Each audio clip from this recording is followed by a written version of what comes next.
Pemerintah kota Salem di negara bagian Massachusetts, Amerika Serikat, sedang mempertimbangkan untuk mengganti gambar orang Aceh di logo dagang kota itu.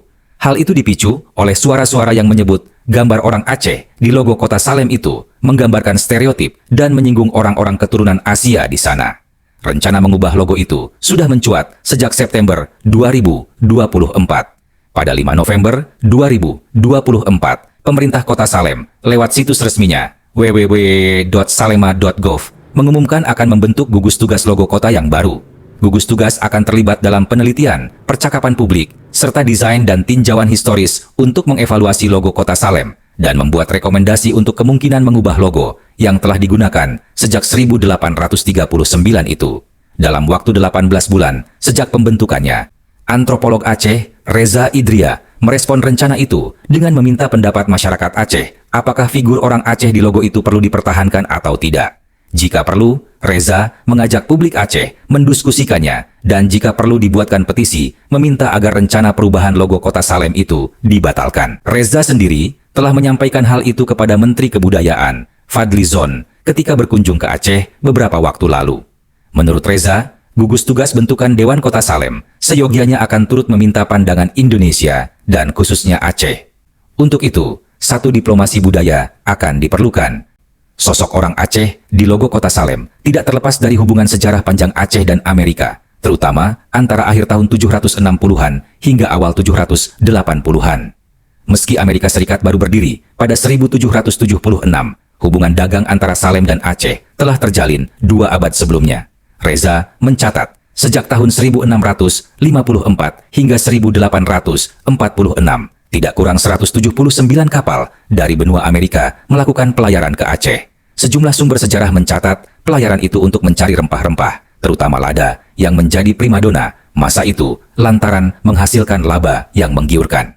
Menurut Historia.id adalah Jonathan Carnes, seorang pelaut asal kota Salem yang memelopori keterlibatan Amerika dalam perdagangan lada di Nusantara pada 1793. Setelah itu, seperti dicatat sejarawan Anthony Reed dalam Sumatra Tempo Duelo, pada 1795 kapal-kapal dari Salem menemukan jalan menuju pusat perkebunan lada yang besar dan masih baru yang terletak antara Susoh dan Trumon.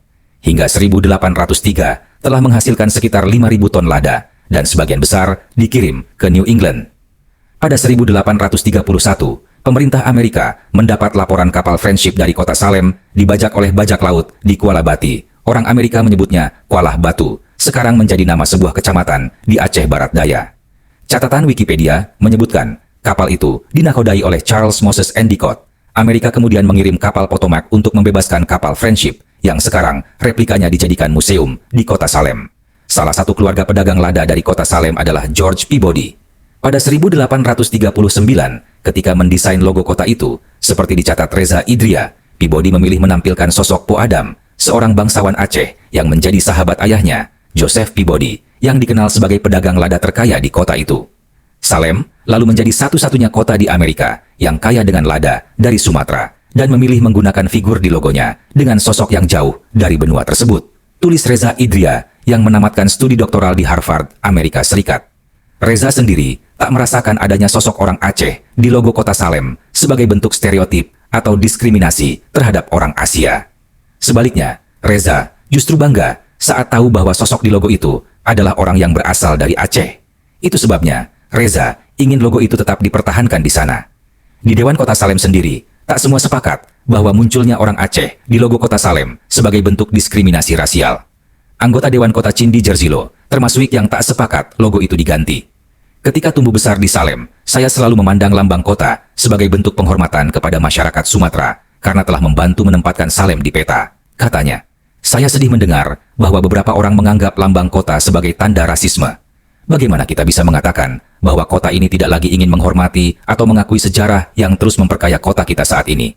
Kata Cindy Jerzilo, seperti dikutip Patch.com. Bagaimana menurut Anda?